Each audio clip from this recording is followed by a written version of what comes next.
Salut mes écolos préférés. Vous l'avez peut-être remarqué, depuis 1 an et demi environ, l'hydrogène naturel fait beaucoup parler de lui. Macron en a fait une priorité nationale avec l'ambition que la France devienne un leader mondial du secteur.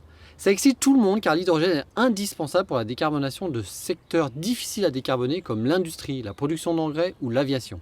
Problème, on ne sait toujours pas faire de l'hydrogène vert pour pas cher, on ne sait pas en produire beaucoup, et le rêve des écolos qui était de produire plein d'hydrogène quasi gratuit avec le surplus de production d'éolien et de solaire est pour l'instant très loin. Mais par chance arrive l'espoir qu'il suffirait de creuser pour trouver de l'hydrogène naturel. Une start-up américaine a levé 545 millions de dollars avec des investisseurs comme Bill Gates et Amazon. En France, on commence déjà à forer et les médias s'emballent. La France détient le plus grand gisement d'hydrogène naturel. Un miracle tombé du ciel, ou plutôt monté du sol, dont personne n'aurait soupçonné l'existence. Temps mort! Dès que tout le monde s'excite sur un sujet, je me méfie. Alors j'ai voulu en avoir le cœur net. J'ai creusé à fond, interviews d'experts, discussions avec des chercheurs, analyse des publications scientifiques. Bref, je suis allé voir ce que dit vraiment la science. Et voilà le résultat, rien que pour vous, c'est cadeau!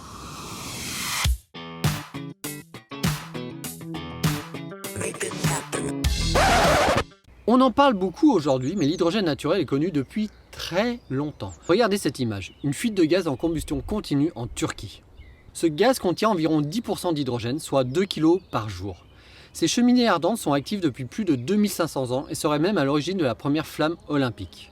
L'hydrogène est aussi connu dans le secteur minier. En Afrique du Sud, des explosions liées à sa présence ont été signalées dans certaines mines. Puis dans les années 80, des scientifiques ont détecté de l'hydrogène sous forme de gaz dissous dans des fluides géologiques, principalement dans les ophiolites. Ce sont des fragments de croûte océanique poussés sur les continents par des mouvements tectoniques. Le cas le plus connu est Oman. Mais on a aussi trouvé des émissions d'hydrogène aux Philippines, en Nouvelle-Calédonie, en Bosnie-Herzégovine, en Turquie et récemment en Albanie, où la plus grande concentration jamais mesurée dans une mine de chrome a été détectée. Même chose dans des mines du Canada, de Finlande et d'Afrique du Sud. Et ce n'est pas tout. Une vaste littérature scientifique russophone rapporte la présence d'hydrogène dans différents contextes, notamment dans des puits de forage en Australie et en Russie. Regardez cette carte, elle montre le nombre impressionnant de sources connues. Mais attention, cette carte peut induire en erreur. Elle donne l'impression qu'il y a beaucoup de gisements, alors que ce n'est pas forcément le cas. Le terme gisement sous-entend une quantité exploitable. Or, dans de nombreux cas, comme pour le gaz dissous dans l'eau ou les inclusions fluides, c'est-à-dire des minuscules bulles de gaz emprisonnées dans la roche, les concentrations sont très faibles. Malgré tout, des études récentes ont identifié des milliers de sites dans l'est de la Russie, le long de la côte atlantique des États-Unis ou plus récemment au Mali et au Brésil. Mais ce qui a eu un impact majeur pour la communauté scientifique, c'est la découverte du début des années 2000, la présence d'hydrogène dans certains fumeurs hydrothermaux sur le plancher océanique. Si je résume, avant la fin des années 2010, on connaissait déjà 3 grands contextes où l'on trouvait de l'hydrogène naturel. Les ophiolites. Vous voyez sur cette carte en rouge toutes les zones où l'on trouve des ophiolites et en point noir où l'on a des émanations d'hydrogène. Les sources hydrothermales et les mines situées dans des cratons, zones très anciennes et stables de la croûte terrestre. Mais d'où vient cet hydrogène ? Dans les ophiolites et les sources hydrothermales, son origine est bien comprise. C'est le résultat d'un processus appelé en fourche-langue serpentinisation. Cette réaction chimique se produit lorsque des roches mantéliques riches en fer sont exposées à l'eau. L'oxydation du fer entraîne une dissociation de l'eau et la libération d'hydrogène. C'est la plus grande source connue d'hydrogène naturel, avec une production estimée entre 0,2 et 1 million de tonnes par an. Dans les mines, une autre source a été identifiée en plus de la serpentinisation, la radiolyse de l'eau. Les roches contiennent des éléments radioactifs qui, en se désintégrant, interagissent avec les molécules de l'eau et les décomposent en radicaux libres. Certains de ces radicaux se recombinent ensuite pour former de l'H2. Ce processus produit environ 0,1 million de tonnes d'hydrogène par an, soit un ordre de grandeur inférieur à la serpentinisation.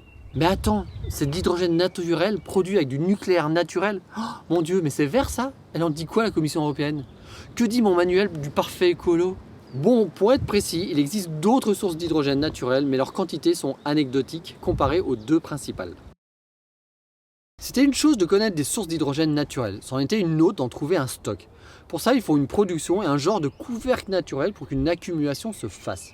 Et ça, ce n'était pas gagné jusqu'en 2011 avec la découverte d'un gisement au Mali. Ce gisement a suscité un fort engouement et est donc à l'origine du fort intérêt actuel sur l'hydrogène naturel.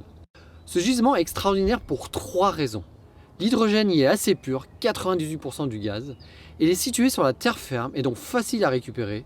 Et la pression du réservoir n'a pas changé depuis le début de son exploitation, ce qui suggère que le stock se renouvelle. Et ça, c'est génial.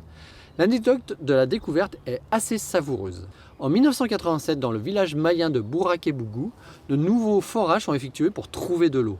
L'un des puits forés s'avère sec, mais un villageois remarque un courant d'air qui sort du puits. Informé de la situation, le foreur revient inspecter le dit puits et, allumant une cigarette, il provoque une explosion. Il fallut près d'un mois pour maîtriser le feu. Le puits fut alors colmaté et abandonné. 2 décennies plus tard, la société Hydroma prend connaissance de cet incident, teste les échantillons et là, banco, de l'hydrogène pur à 98% à faire pâlir Walter White. À la suite de cette découverte, l'exploration d'hydrogène naturel à travers le monde s'est amplifiée. Elle est basée sur une première approche consistant à faire des mesures de la composition des gaz du sol et parfois quand cela est possible dans des forages. Beaucoup de découvertes ont été faites avec ces approches en Australie, en Russie, aux États-Unis, au Brésil, en Suisse, en Namibie. Il y a même des forages en cours au Nebraska aux États-Unis depuis avril 2023, en Australie fin 2023 et bientôt en Suisse. Et en France alors ? En France, on a eu un emballement médiatique sur lequel je reviendrai avec 2 découvertes. La première dont j'ai parlé en intro se situe en Lorraine. La deuxième dans les Pyrénées. Là, des permis ont été accordés à des startups et les forages vont ou ont commencé. J'ai contacté une des startups sans résultat. Les données géophysiques montrent la présence de roches mantéliques à relativement faible profondeur sous les Pyrénées. Comme pour les ophiolites et les rides océaniques, ce manteau pourrait réagir avec de l'eau s'infiltrant en profondeur pour produire de l'hydrogène. Et puis on a détecté la présence d'anomalies de gaz dans le sol mesurées en surface, notamment le long de failles qui pourraient connecter la surface à des réservoirs plus profonds. Ces anomalies sont pourtant relativement faibles et ne dépassent pas quelques centaines de ppm dans le gaz du sol. ppm veut dire partie par million, donc c'est du 10 puissance moins 6. On n'a donc que des mesures de concentration en surface très faibles et pourtant on délivre déjà un permis et on va forer. Mais comme le dit Macron dans son discours, on ne peut pas laisser dormir cette ressource et il faut innover. Pourquoi ? Pour regarder, cartographier et avancer sur les techniques extractives les plus respectueuses de l'environnement qui nous permettront pleinement d'utiliser cet hydrogène. Ah, fantastique. À ce stade de la vidéo, vous devez vous dire que cet hydrogène est génial et il y en a partout en fait. Mais je pense qu'il faut se calmer. Voici une liste de raisons. Premièrement, l'H2 naturel n'est généralement pas pur à l'exception du Mali. Vous voyez, plus vous êtes vers le sommet de la pyramide, plus c'est du pur. Pour certains, avec du méthane, qui peut varier en concentration de quelques pourcents à la majeure partie du gaz. Après, effectivement, ça n'empêche pas de séparer les gaz. Mais bon, si c'est pour sortir du méthane, l'hydrogène, c'est plus si vert que ça. D'ailleurs, il est à noter qu'en Australie, quand ils ont foré pour chercher de l'hydrogène, ils ont aussi trouvé une autre poche avec 4% d'hélium et 96% d'azote. L'hélium étant revendu 200 fois plus cher que le gaz naturel, ça rend l'exploitation de ce puits intéressant. Mais pour l'hélium, pour l'hydrogène, il faut encore explorer. La deuxième raison est très amusante. Mesurer de l'hydrogène en surface n'est pas une preuve de gaz en profondeur. Dans les Alpes italiennes, il y a des fuites d'hydrogène jusqu'à 1%. D'après la base de la littérature scientifique actuelle, 1% c'est énorme. Cette découverte pourrait être classée comme une découverte d'infiltration géologique massive et généralisée d'hydrogène. Donc, jackpot. Eh ben non, les chercheurs ont démontré que l'hydrogène était d'origine microbienne, c'est-à-dire qu'il provient de la fermentation près de la surface plutôt que du dégazage géologique en profondeur. On en déduit que des concentrations d'hydrogène allant jusqu'à 1% du volume, c'est-à-dire des concentrations exceptionnelles dans les sols, ne constituent pas une preuve concluante d'une infiltration de gaz en profondeur. Troisième raison, les problèmes de mesure. La plupart de l'exploration actuelle est faite avec des mesures de gaz dans le sol. Or, on sait que cette mesure est très incertaine car les quantités mesurées sont faibles, quelques centaines de ppm. C'est tellement peu que les artefacts sont difficiles à éviter. La méthode utilisée pour faire les mesures nécessite d'incorporer une sonde dans le sol. Il faut parfois faire un trou avec un perforateur. Cela génère des frottements qui peuvent créer des radicaux de surface au sein de la roche qui peuvent ensuite réagir avec de l'eau pour former de l'hydrogène. C'est le processus mécanico-radicalaire très bien décrit dans la littérature scientifique. Voyez par exemple dans cet article où des teneurs de plusieurs milliers de ppm sont observées suite à des petits forages dans le sol. Dit autrement, les moyens que vous utilisez pour trouver de l'hydrogène peuvent générer de l'hydrogène. De la même manière, on peut avoir une production d'hydrogène dans les forages par le même processus, notamment pour la tête de forage et le casing qui est une sorte de cylindre qui est posé pour éviter aux trous de collapser. Or, les métaux des aciers et notamment le fer sont connus pour réagir avec l'eau et produire, je vous le donne en mille, de l'hydrogène dans les forages. Il y a donc beaucoup d'artefacts possibles et une façon généralement admise de les exclure est de mesurer un flux d'hydrogène, ce qui indique que l'hydrogène se renouvelle en cours du temps, qui donne la preuve d'une présence d'une source profonde en continu et d'un réservoir géologique qui fuit. C'est le cas dans les ophiolites où l'on peut disposer des cloches sur le sol pour mesurer les flux sans besoin de perforer le sol comme sur cette image. Donc sans remettre en cause toutes les mesures faites en question, ne faudrait-il pas s'appuyer sur des mesures dont nous sommes sûrs de la signification avant d'aller forer? Parlons justement de ces flux. Quand on trouve un puits, on se pose la question suivante. Le stock est-il fini ou est-il renouvelé par une source plus profonde? Regardons le fameux puits au Mali. On pense qu'il y a une source qui réalimente le puits, donnant des espoirs énormes. De l'alimentation du village de Bouraké-Bougou en électricité, on essaie de voir ce qui est là aujourd'hui en gaz, si ça ne peut pas produire de l'électricité pour tout le Mali et si on ne peut même pas l'utiliser pour faire une station à hydrogène, pour des véhicules à hydrogène et pourquoi pas un jour des trains à hydrogène. On essaie de voir également si on peut utiliser pour faire des engrais. Le Mali est aujourd'hui le seul pays au monde où l'hydrogène naturel a été utilisé pour produire de l'électricité. Des trains à hydrogène carrément. Bon, dans les faits, le puits crache à peine 2-3 barils d'hydrogène par jour, c'est rien. Et en gros, ça alimente quelques lampadaires et une télévision. Reste un dernier problème dans le fameux cas de la Lorraine, l'extrapolation. En Lorraine, la découverte d'hydrogène a été beaucoup reprise par les médias avec des chiffres hallucinants. Je me suis dit, tiens, encore des journalistes qui n'ont pas compris la publication scientifique. Et là, quelle fut ma surprise en voyant que non, c'est le journal du CNRS lui-même qui annonce ces chiffres gigantesques.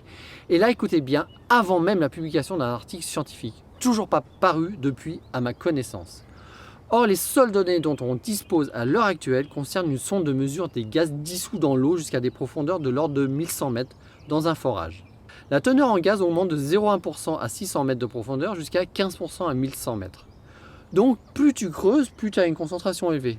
Les chercheurs font alors une extrapolation que je suppose linéaire et prédisent plus de 90% d'hydrogène à 3000 mètres de profondeur. Mais pour dire ça, ils ne s'appuient sur pas grand chose pour ne pas dire rien. Il n'y a à l'heure actuelle aucun modèle qui existe pour affirmer ça. Pour la simple raison que l'on ne sait pas de quel processus est issu l'hydrogène. Donc rien ne permet d'affirmer que sa concentration va augmenter avec la profondeur. De plus, en Lorraine, on n'a aucune idée de la concentration de l'hydrogène car les mesures ont été faites sur des valeurs de gaz dissous et donc pas de gaz libre. Et pourtant, les chercheurs lâchent un extraordinaire potentiel de 46 millions de tonnes d'hydrogène. Juste pour montrer la dinguerie, si on prenait la plus forte concentration observée sur Terre d'après la littérature scientifique, c'est-à-dire 0,1 mol par kilo d'eau, pour obtenir les 46 millions de tonnes d'hydrogène dissous dans l'eau, cela nécessiterait quand même 200 km3 d'eau, soit plus de 2 fois le lac Léman. Alors ce n'est pas physiquement impossible, mais ça montre des hypothèses hyper ultra giga favorables prises par les chercheurs. Chercheurs que j'ai contactés sans réponse. En conclusion, les chercheurs ont extrapolé des mesures sur un profil en profondeur sans modèle et aussi en horizontal. Et très important, sans identifier le processus physique de production d'hydrogène. C'est-à-dire comment cet hydrogène se forme et comment il pourrait être compatible avec les concentrations qu'ils proposent. Ils ont ensuite considéré que l'hydrogène était présent dans tout le bassin et calculé une quantité absolue, en supposant une concentration plus importante que les mesures connues dans des contextes très favorables à la production d'hydrogène. Ce chiffre de 46 millions de tonnes est donc une estimation max de chez max que je pense personne n'oserait faire dans l'industrie pétrolière ou minière. Personne. Vous devez me trouver un peu dur, mais lors d'un séminaire sur l'hydrogène naturel organisé par l'IFPEN, il a été dit « Tant que l'on n'a pas creusé de mémoire à plus de 3 km de profondeur, on ne peut absolument pas savoir s'il y a un potentiel important. » Donc question, dans quel but le CNRS communique sur ces chiffres faramineux sans publier? Y a-t-il une folie autour de l'hydrogène naturel injustifiée?